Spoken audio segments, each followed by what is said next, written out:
Hi students, welcome to C Aman Semwal classes. Guys, आज के video में जो टॉपिक हम लोग डिस्कस करने वाले हैं is going to be valuation of goodwill and in particular average profit method. तो चलो लेट्स गेट स्टार्टेड। ओके, तो जब हम वैल्यूएशन ऑफ गुडविल की बात कर रहे हैं and in particular average profit method की, गाइस एवरेज प्रॉफिट मेथड में फर्दर दो और मेथड्स आ सकते हैं जिनसे हम गुडविल को कैलकुलेट करते हैं।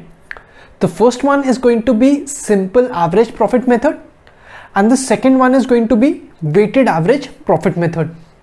अब इन दोनों ही मेथड्स को डिस्कस करने से पहले मैं आप लोगों से एक कॉन्सेप्ट को डिस्कस करना चाहता हूं, that is future maintainable profits. ये कॉन्सेप्ट इसलिए ज़रूरी है क्योंकि दोनों ही मेथड्स में इसका बहुत ही इंपॉर्टेंट रोल है।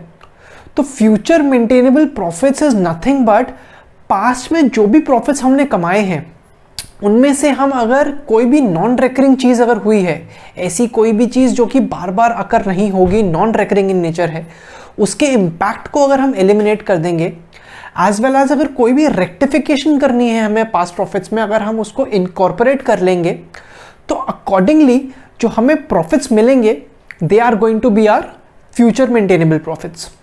इस कॉन्सेप्ट को हम लोग एक एग्जाम्पल से समझते हैं।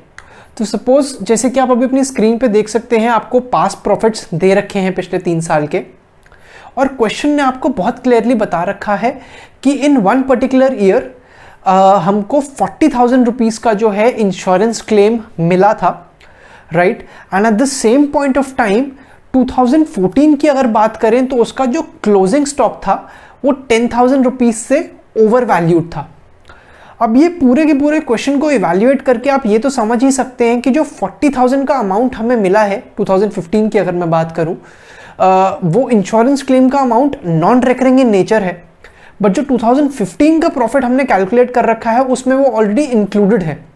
मतलब इंश्योरेंस क्लेम जब मिला होगा 2015 में तो प्रॉफिट एंड लॉस अकाउंट की क्रेडिट साइड पे आया होगा, अकॉर्डिंगली उसने प्रॉफिट्स को बढ़ाया होगा या इंक्रीज हुए होंगे 40,000 रुपीज़ से। बट क्योंकि वो नॉन रेकरिंग इन नेचर है और अब उसके इम्पैक्ट को एलिमिनेट करना है तो अकॉर्डिंगली हम उसको रिड्यूस कर देंगे हमारे 2015 के प्रॉफिट से। तो ये तो हम पहली एडजस्टमेंट अपनी करेंगे। जहाँ तक की बात है हमारे 10,000 रुपीज़ का जो अमाउंट हमारा क्लोजिंग स्टॉक ओवर वैल्यूड है 2014 का, guys closing stock of course it comes on the credit side and accordingly वो हमारे प्रॉफिट्स को बढ़ाता है। तो अगर बड़ी सिंपल सी बात है, हमारा क्लोजिंग स्टॉक अगर ओवर वैल्यूड है दैट सिंपली मीन्स कि प्रॉफिट्स भी उतने अमाउंट से बढ़ गए होंगे। बट अब क्योंकि हमें उसका इम्पैक्ट को एलिमिनेट करना है तो अकॉर्डिंगली उतने अमाउंट से हम अपने प्रॉफिट्स को कम कर देंगे, दैट इज 10,000 रुपीज़। ये 2014 की बात हो गई। बट एज वी नो कि स्टॉक एक ऐसी चीज़ है जो कि अगर ओपनिंग क्लोजिंग स्टॉक है एक पर्टिकुलर साल का तो accordingly it is going to become the opening stock of another year, right, क्योंकि वो कैरी फॉरवर्ड होता है। तो अकॉर्डिंगली मैं ये कह सकता हूँ कि अगर 2014 के क्लोजिंग स्टॉक जो था दैट वाज ओवर वैल्यूड, तो सिंपली मीन्स कि 2015 का जो ओपनिंग प्रॉफिट है वो भी ओवर वैल्यू हो गया होगा सेम अमाउंट से। एंड ओपनिंग स्टॉक जब भी आप ओवर वैल्यूड अगर कहेंगे तो उसका इम्पैक्ट ये आया होगा कि जो प्रॉफिट्स थे वो अकॉर्डिंगली कम हो गए होंगे इतने अमाउंट से, क्योंकि ओपनिंग स्टॉक जो है वो डेबिट साइड पर आता है, राइट। एंड अकॉर्डिंगली अगर वो बढ़ा हुआ होगा तो अकॉर्डिंगली मेरा प्रॉफिट कम हो जाएगा उतने अमाउंट से।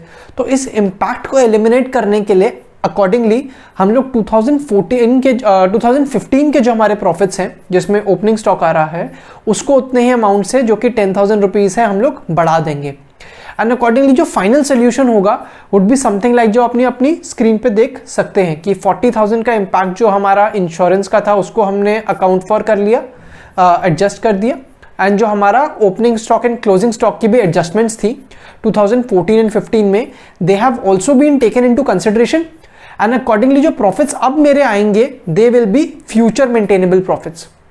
ये इसलिए ज़रूरी था समझना क्योंकि चाहे मैं सिंपल एवरेज प्रॉफिट की मेथड की बात करूं या वेटेड एवरेज प्रॉफिट मेथड की बात करूं, दोनों में ही पहला स्टेप फ्यूचर मेंटेनेबल प्रॉफिट्स निकालने का ही होता है।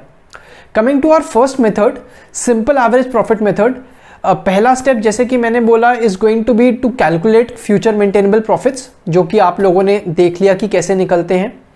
The second step is going to be to simply calculate the average profits of the profits जो कि हमने पहले स्टेप में निकाले हैं, मतलब कि हमारे फ्यूचर मेंटेनेबल प्रॉफिट्स, उनका एक एवरेज निकाल लेंगे। जो तीसरा स्टेप है वो आपको क्वेश्चन में गिवन ही होगा, विच इज़ नथिंग बट कितने सालों के लिए हमें इन प्रॉफिट से बेनिफिट होने वाला है, क्वेश्चन आपको ये बता ही देगा। और जो आपका चौथा स्टेप है इज़ नथिंग बट जो नंबर ऑफ ईयर्स से हमको बेनिफिट मिलेगा उसको हम सिंपली मल्टीप्लाई कर देंगे by our simple average profits to calculate the goodwill. तो ये थे हमारे सारे के सारे स्टेप्स। अब इस पे एक एग्जाम्पल फटाफट से देख लेते हैं। एग्जाम्पल में पिछले 4 साल के प्रॉफिट्स आपको दे रखे हैं एंड क्वेश्चन ने क्लियरली बता रखा है कि इनसे 3 इयर्स का बेनिफिट हमको मिलेगा अगर गुडविल की बात करें तो अगेन पहली चीज़ तो यही है कि हमने सिंपल एवरेज प्रॉफिट निकाल देना है, which will be nothing but चारों के चारों सालों के प्रॉफिट्स को हम सम करेंगे एंड डिवाइड बाय 4 कर देंगे to arrive at our simple average profits. एक बार ये प्रॉफिट्स आ गए so we just have to multiply it by the number of years जिससे बेनिफिट मिलने वाला है, जो कि क्वेश्चन में 3 इयर्स दे रखा है टू अराइव एट गुडविल। तो ये बहुत ही ज़्यादा सिंपल सा मेथड था टू कैलकुलेट आर गुडविल। यहाँ पर अगेन क्योंकि कोई भी एडजस्टमेंट्स नहीं दे रखी थी, क्वेश्चन ने कहीं पे भी ये चीज़ नहीं बता रखी थी कि कोई भी नॉन रिकरिंग चीज़ है या कुछ भी रेक्टिफिकेशन करनी है, तो हमने अज्यूम कर लिया कि जो प्रॉफिट्स दे रखे हैं वही फ्यूचर मेंटेनेबल प्रॉफिट्स हैं। If there were any adjustments that were required to be made, तो फ्यूचर मेंटेनेबल प्रॉफिट्स कैसे निकालते हैं हम ऑलरेडी डिस्कस कर चुके हैं एंड अकॉर्डिंगली हम फ्यूचर मेंटेनेबल प्रॉफिट्स निकाल लेते एंड अकॉर्डिंगली क्वेश्चन को सॉल्व कर देते। तो ये तो हमारा पहला वाला मेथड हो गया, सिंपल एवरेज प्रॉफिट मेथड। जब हम बात करते हैं अपने सेकेंड मेथड की, वेटेड एवरेज प्रॉफिट मेथड की, तो इसमें भी फर्स्ट स्टेप तो वही होगा कि हमें फ्यूचर मेंटेनेबल प्रॉफिट्स निकालने हैं, something that we have already discussed कि कैसे निकाले जाते हैं। The second step is going to be to assign weights, मतलब weights असाइन करना इन रिस्पेक्टिव प्रॉफिट्स को। ये वाली चीज़ क्वेश्चन आपको ऑलरेडी करके देगा, this will be given in the question कि हर साल के जो प्रॉफिट्स हैं उन पे क्या क्या रिस्पेक्टिव वेट्स हैं। The third step is to calculate weighted average profits. ये बहुत ईजी है कैलकुलेट करना, जो भी आपको वेट्स दे रखे हैं आपको सिंपली उस साल के प्रॉफिट्स को उनसे मल्टीप्लाई कर देना है और उसको सम कर देना है एंड देन डिवाइड कर देना है by the totals of the weights. तो इससे आपका वेटेड एवरेज प्रॉफिट आ जाएगा। And the fourth step would be nothing but weighted average profits को फिर मल्टीप्लाई कर देना with the number of years जिनके लिए हमें बेनिफिट मिलेगा इन टर्म्स ऑफ गुडविल की अगर हम बात करें तो। अगेन अगर इस पर भी हम एग्जाम्पल डिस्कस करना चाहें तो 4 साल के प्रॉफिट्स आपको दे रखे हैं और हर साल के प्रॉफिट्स के अगेंस्ट क्या क्या वेट है is also something which has been given in the question. तो क्वेश्चन हैज क्लियरली सेड कि 3 साल के लिए आपको बेनिफिट मिलेगा अगर गुडविल की बात करें तो जब इस क्वेश्चन को हम लोग सॉल्व करेंगे तो पहले तो वेटेड एवरेज प्रॉफिट्स निकालेंगे। हर साल के प्रॉफिट्स को बस वेट्स से मल्टीप्लाई करना है और फिर डिवाइड कर देना है by the total of weights ताकि we arrive at our weighted average profits. And जब भी हम उसको 3 से मल्टीप्लाई कर देंगे, मतलब नंबर ऑफ ईयर्स जिनसे बेनिफिट मिलना है, हमारे वाले केस में 3 years, so we would be arriving at goodwill. तो ये था हमारा weighted average profit method.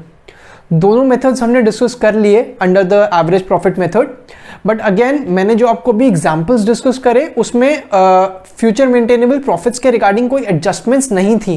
That is the only reason हमने अज्यूम कर लिया कि जो पास्ट प्रॉफिट्स हैं वही फ्यूचर मेंटेनेबल प्रॉफिट्स रहेंगे।